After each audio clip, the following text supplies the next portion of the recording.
All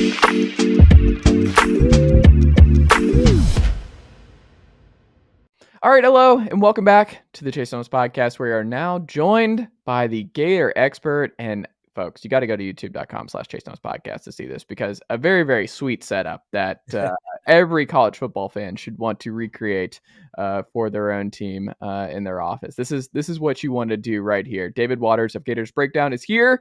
David, good morning, sir. How are you? I'm good. I like the Andy Griffith behind you too. So Andy Griffith. I got Ben Matlock right here. Yeah, When he's a little bit older, Ben Matlock is my guy. We got Peyton Manning. I don't think you like that as much. Doc Rivers, but yeah, I'm doing my best. Not like you though. You've got How long did that take, David? Let's see. I started a podcast in 2016, and that was a previous house, so very, very basic setup there. And then moved to this house in 2017. But where it's at now, with the projector and all that stuff, that was about 2 weeks ago. But yeah, just kind of been adding to it throughout the years. I like it. I imagine you're feeling pretty good. Gator fans are feeling pretty good on this Monday afternoon after the victory over Utah. Your immediate takeaway that is different 2 days later, David?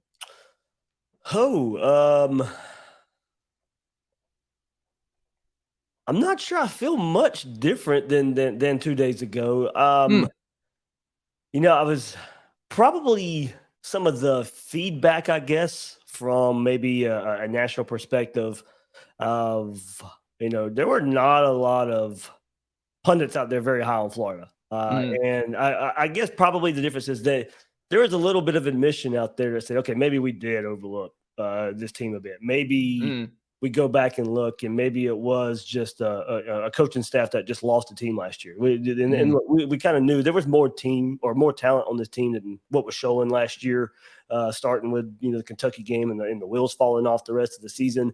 And I think the realization was, hey, I mean, this was a team that played Alabama pretty close, and then the very next week beat a pretty good Tennessee team, and then the wheels fell off. It wasn't, they played close with Alabama, and then for whatever reason, then they shut it down. No, they played a pretty good Tennessee team before Tennessee got everything figured out, of course. And Hendon Hooker, I believe that was his first start versus Florida.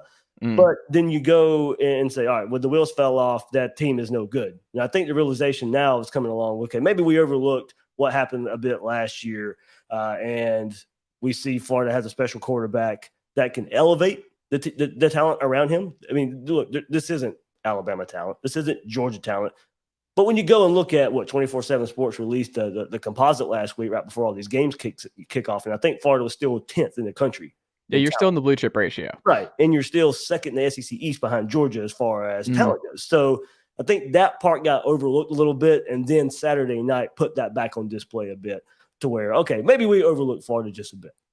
Did you have them winning this weekend against Utah? I did. I almost nailed it. I had 30-27, so I got the 3 points, but it was 1 point off each way. So there you go. I just and credit to Utah. I mean, I was giving Utah credit. I thought Utah was a pretty good team. I really did. But I did think, and I tweeted this out on Monday. I was like, look, I don't think Utah was overrated. I just think Florida was underrated. What did Utah do that surprised you in this one, that gave Florida some problems early on? Absolutely nothing. What I saw and previewed in this game leading up to it was exactly the mismatch issues, the problems who they had at the quarterback position with Cam Rising, Brant Keithy at tight end, Tavion Thomas there at running back. Those were the guys I was worried about, and it played out exactly that way. Cam Rising, probably even better of a runner. That probably is the biggest surprise. I knew he was a good runner. I didn't think he was that slippery. I didn't think he was that good of a runner, but I knew Florida had to play contain on him and not let him go crazy. He almost went crazy enough to pull out the victory for Utah. But then Brant Keithy was my biggest mismatch nightmare for Florida. I didn't think they had a linebacker that could cover him. And Florida stuck with the linebackers probably a little more than I thought they would in coverage of him.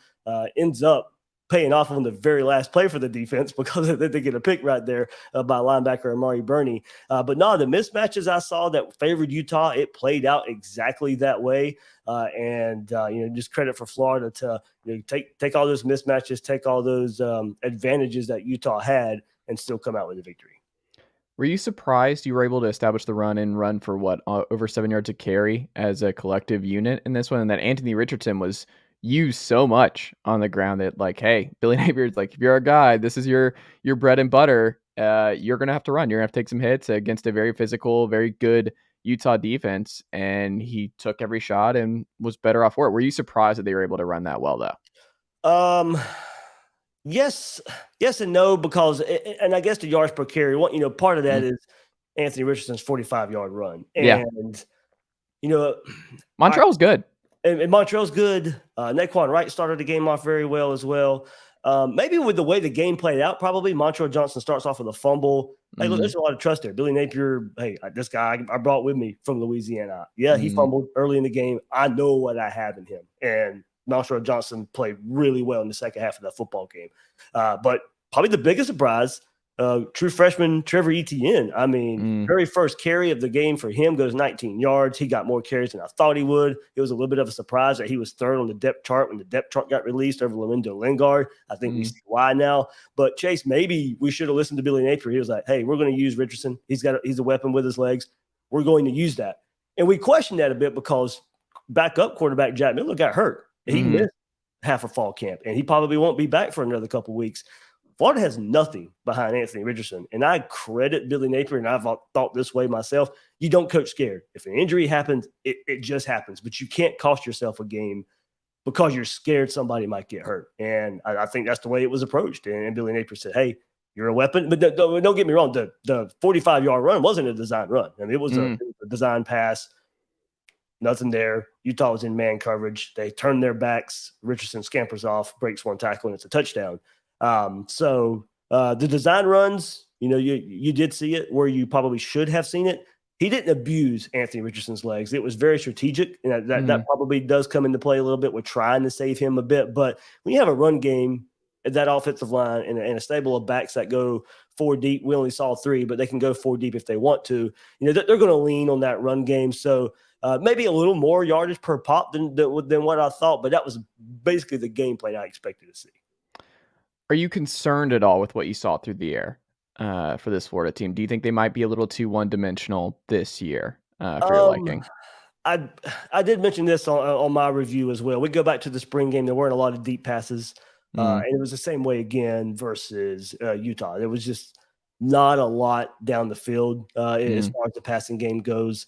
So that is something. And Billy Napier, if you go back with leaning on a run game, if you saw what he did at Louisiana, a lot of deep passes off of play action. And Florida did try to take their shots, and maybe Utah probably got a little better pressure in their situations than I thought they would. So that that definitely limited Florida completing downfield passes there. But there really wasn't even that many attempted at all.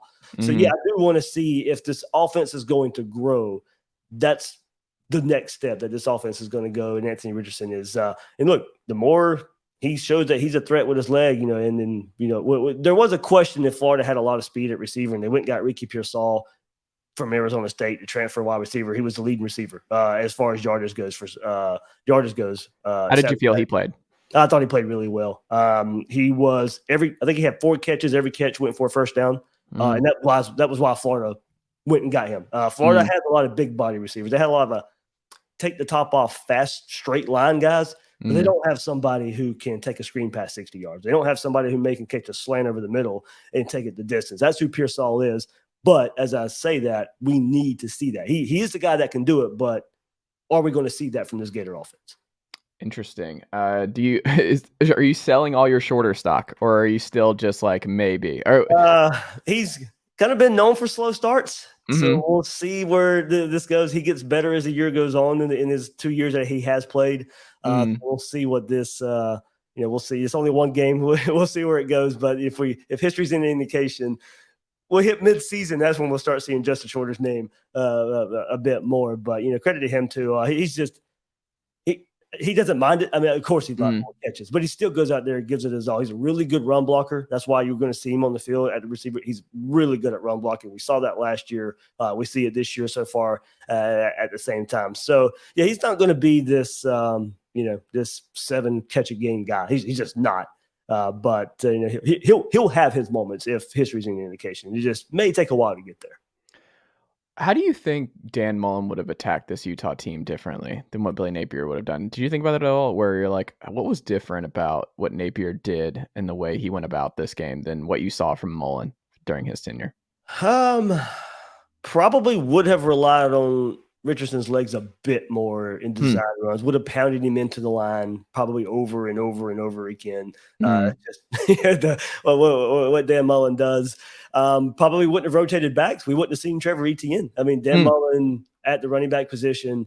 And look, we hear if people follow pro sports and you're seeing Dameon Pierce get all kinds of love right now for the Houston Texans. And he was getting 6 carries a game last year with a struggling offense.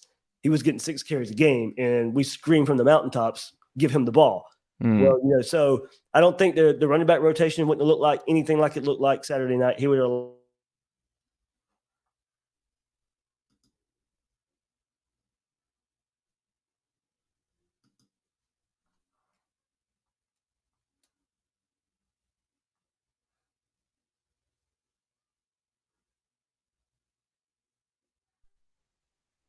Sorry, it froze for a second. Yeah, same here. Gotcha. No, but yeah, I think it's interesting. But when you look at the defense, we haven't really talked about the defense, and there hasn't really been a lot. Obviously, a huge defensive stand. Utah has first and goal twice and come away with 0 points. What were you most impressed by when it came to Florida's defense in this one? The resolve that defense would have caved last year, no question about it. They would have caved last year, and probably I'll go back. The first half they played Utah pretty well. Utah's first touchdown came off of a fumble return from their defense set them up on the 25-yard line, so they didn't have far to go at all. But Florida's run defense, if they would have played the first half like they did the second half, Utah would have ran away with the game. Florida's first half defense stood strong. But you knew Utah was only a 1-point game at halftime, so you knew they could stay in their game plan. They were going to pound the rock, and they came out right after halftime and just demolished Florida's defensive front. And that was, like as I said, that was the matchup I was worried about. And previewing this Florida team all season long, we knew defensive line was going to be an issue for Florida. Not a lot of depth there. Jervon Dexter about the only proven player, and so that still kind of holds true right now. But at the same time, that was a matchup I was worried about because of Utah's style of play and my biggest worry for Florida. So, we'll see. Billy Napier had his press conference on Monday, and of course, a lot to improve on. But I do think, you talked about alignment issues on defense and probably more schematic parts of the defense that need to be fixed, communication a bit as well. He says, look, all it takes is one guy to be out of position, and you get what you got in the second half of that game Saturday night. So, Florida, go back to the drawing board on defense, but at the same time, it was kind of expected. I really thought Utah would take advantage of Florida's defensive line in a game turning out like it did, but they stood strong when they needed to. Did you see enough to say that like Richardson could be a Heisman contender this year? Did you see enough to buy into the hype that there is enough there, both on the ground and with just the chance of success too? That's the other part of it, is like how many games can Florida win? Tough schedule, and how many wins that they have. Like just one of the more brutal September first year coach calendars for the Gators. But did you see enough to see like a potential Heisman type run for Richardson? Based off of one game, yes. As you said, September's tough, and you got Kentucky coming up. So, you start 2-0 and Richardson's making plays like he did Saturday night. He's going to have, I would probably say, more Heisman, even though it was a 2-point conversion. Everybody's going to look at the pump fake, spin around, escape, and get a very important 2-point conversion for the Gators there. So there's your quote-unquote Heisman highlight. Right. Even though it was a 2-point conversion. But the play will elevate. He's going to have to play well in the big games. So if Tennessee beats Pitt coming up this week, that's going to be a huge ranked game in Knoxville coming up at the end of September. You're going to have to go on the road. You're going to have a big game. You're going to have to have a moment on the road in some big games. And you got Georgia coming up at the end of October. And that's everybody knows what happened in their first start in Jacksonville last year. Georgia doesn't look like they slowed down much after a blowout win over Oregon. May not have to win that game, but you're going to have to play well in that game. But then Texas A&M the very next week there. So you're going to have to probably win one of those two games if you want to go to he might still be in the conversation, but if he's going to go to New York, he's going to have to win one of those two games more than likely.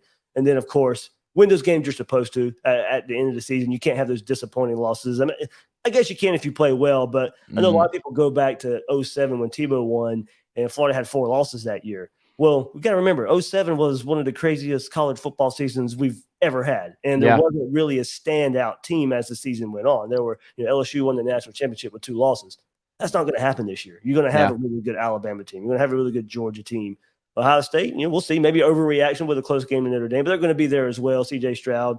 Yes. So you're not going to have the upheaval in college football to go win a Heisman as a 4-loss team this year. So Florida's going to have to be good, and Anthony Richardson is going to have to continue to show what he showed Saturday night. Looking ahead to Kentucky, what part of this matchup fascinates you the most? No Chris Rodriguez, which is a tough blow for Kentucky. Yep. I think it's interesting that a lot of folks beforehand, I think the Gators are favored by 5 going into this one. The last I saw as well, something like that. Yeah. I think it was 2.5 or 3. Yeah. And then it's jumped up, of course, with the big Utah win. So yeah, and I mean, I don't think Kentucky struggled against the Redhawks over this weekend, and I'm not a Kentucky believer. I think Tennessee and Kentucky. That's like the one thing that Tennessee and Florida fans come together on is like we're never afraid of Kentucky, and you can go through the history on that front there. But I don't know, when you saw like the preseason, could they win the East? You're like, I don't think they're beating Kentucky or Tennessee this year. I think they're getting swept by the big 3 in this division. What are we doing? I just think there's a disparity between the national media and what SEC East teams actually think about this school. But when you look at this game, are you feeling pretty confident? Because I think there's going to be some folks who pick a lot of folks pick the Wildcats in this one on the road in the swamp, and I don't see it. I think Florida wins and covers. I think this Florida team's good. And hey, it's better for me when I'm in Neyland, undefeated Florida potentially, undefeated Tennessee potentially. Goodness great. My nerves will be fried, but that is exactly what you want in early September between those 2 teams. But before we get ahead of ourselves, we still have to get through this weekend. Pitt on the road for Tennessee and Florida taking care of business here with Kentucky. But what fascinates you the most about this matchup? What fascinates me the most is it's going to be very similar to what Florida played Saturday night versus Utah. This is going to be a team that wants to run the ball first and then try to, make their big plays with the quarterback a bit. Probably more so with Levis than, Cam Rising. If you go back and look at it, he was known as more of a short yardage passer. Utah wasn't going to take a lot of deep shots. Kentucky probably will try and take more deep shots there, but it also opens up. Florida didn't have a sack Saturday night. Didn't really surprise me all that much. Kentucky's going to drop back a little bit more compared to what Utah did. So I do think there's probably some more chances if Florida can get the same pressure they got Saturday night versus Utah, maybe get home a bit more versus somebody like Will Levis. And part of the reason I wasn't really high on Kentucky this year, I think Wan'Dale Robinson was so much of that Kentucky offense last year and so much of Will Levis's success last year. I think he was like 40% of the passes completed last year. Levis doesn't have that to fall back on. And, maybe we're overlooking something there with Kentucky. And Rodriguez being out, of course, at the running back spot. They still got Cavassier Smoke, one of the best names in the SEC there, and he's a pretty good SEC back in and of his own right, but he's not Chris Rodriguez, and you'd love to have that depth as well at the same time. So, as I said, we will have to see Florida's defense stand up a little bit stronger against the run, even if it's very similar. If Florida plays well on offense, I still think they'll pull it out, but this game will be a bit on Florida's defense, not let Kentucky offense just stay on the field and just kind of limiting those big plays Will Levis it can hit, versus, last year it was Florida's, crazy enough, one of Florida's best defensive performances of the whole year versus Kentucky. The only big play was Wan'Dale Robinson takes a screen for a touchdown, and that was it. Kentucky blocked the field goal. Florida's offense couldn't get going, but Will Levis only threw for like 71 yards, and most of it was only screen pass that Wan'Dale Robinson took the distance. So, Florida fans are a little confident. It was like, hey, if you couldn't score really on Todd Grantham's defense, then you're not really going to do it this year versus this Florida defense. So, we'll see. Transitive property can get you in trouble a bit in college football. So, we'll see where it goes.